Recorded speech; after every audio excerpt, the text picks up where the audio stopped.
Ever since I left the city. Ever since I left the city. Ever since I left the city. Hi guys, it's Avalon here. Welcome back to Simply Avalon. And today I have an interesting advice video for you. And it is how not to die at cross country. Yeah.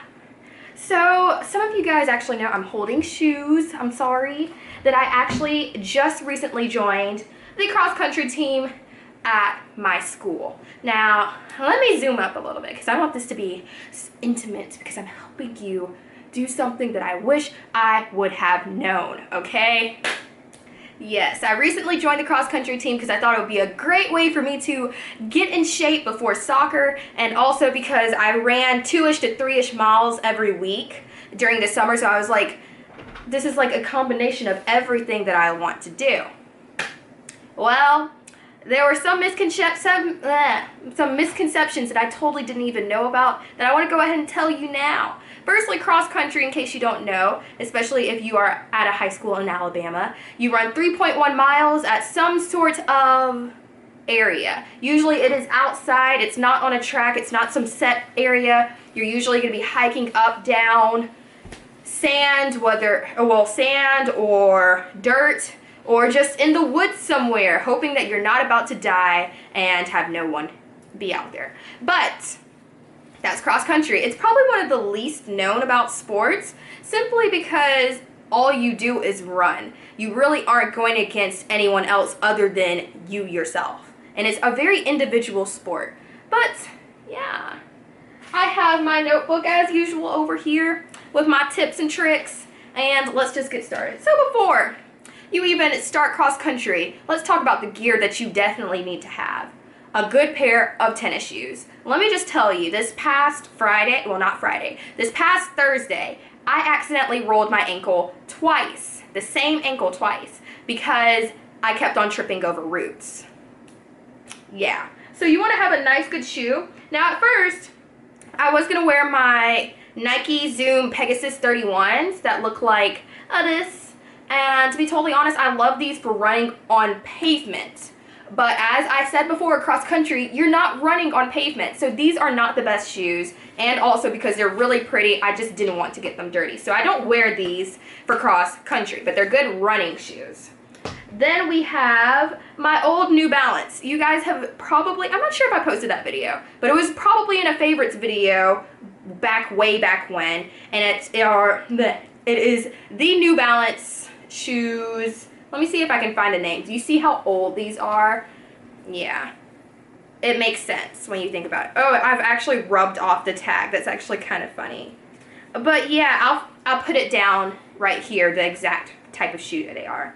I would totally get New Balance shoes because they're just really, really nice. Or Asics. I don't actually wear Asics, but my mom does. And also a lot of other people on my cross-country team. So I assume that they are good. Lastly, but definitely not least, are my Reeboks. I actually got these when I was in 6th grade, and they kind of fit me still. But I love using these because they're so easy to clean because of the grooves. So if anything gets stuck in there like mud or like some random pebble, it's just really easy just to like take an old pencil that you're not going to use anymore and just scrape it out. So, and they feel like you're actually running on like air or like some type of foam. You get that bounce. So these are good. So now that you have your gear, plus also if you're running in the fall, bring shorts and a t-shirt. But I thought that was kind of obvious. So now that you are ready to go to your first cross-country practice, what do you need to do the night before? Go ahead and just pack out your outfits for the whole week. I promise you, after that first day, you're probably just going to go to sleep afterwards, and you're going to forget that you even had homework.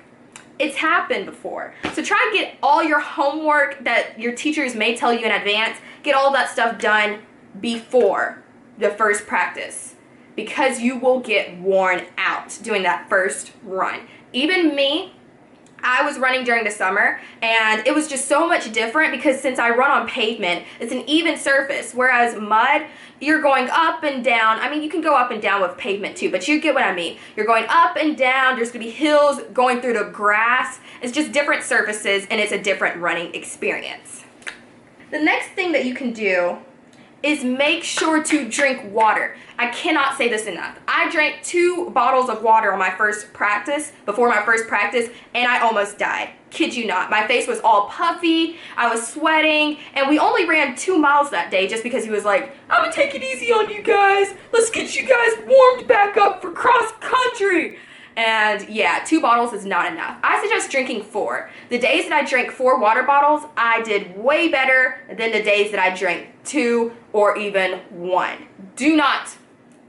I don't care if you say you don't sweat much. Cross country will make you sweat. Do not drink 1 water bottle. You will probably just fall out or not be able to complete the laps just because you have not drank enough water. So drink water, please. Go ahead. Here's like my tip number 1 now that we've gone through like the pre-tips.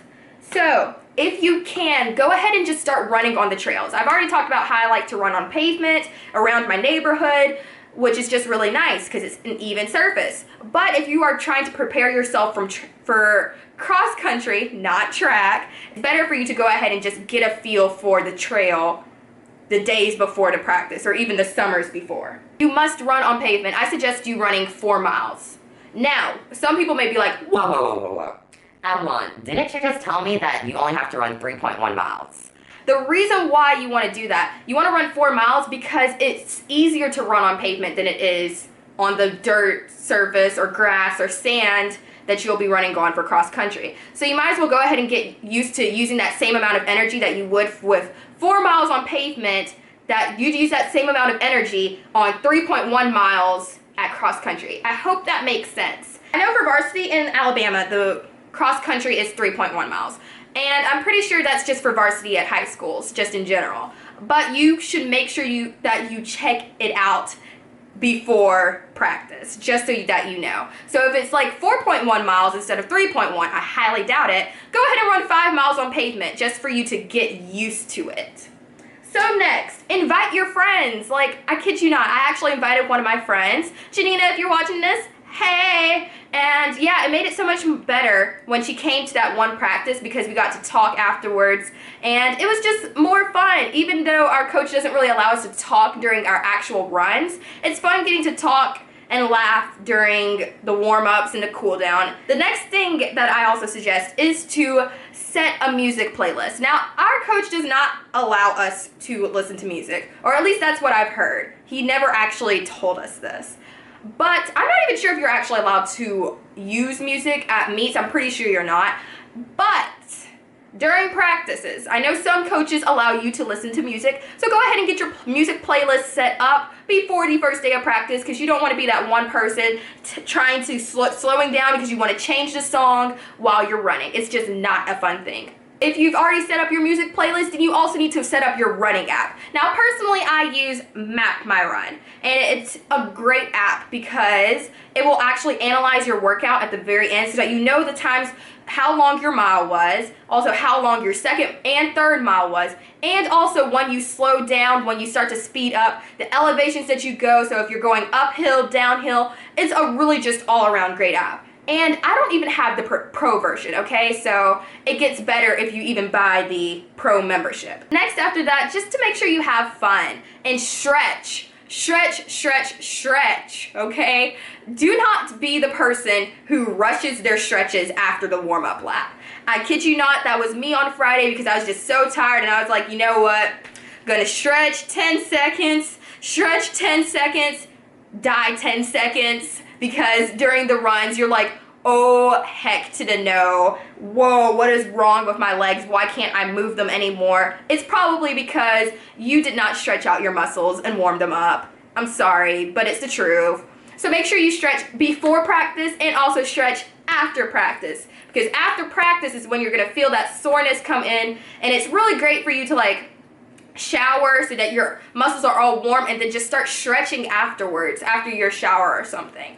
So those are all of my tips and tricks on how not to die at cross country. I hope it helps someone. These could also be used just for jogging or running in general, or even for track. Either way, I hope this helped you out. Don't forget to like, comment, and subscribe. And yeah, bye. Yeah, bye.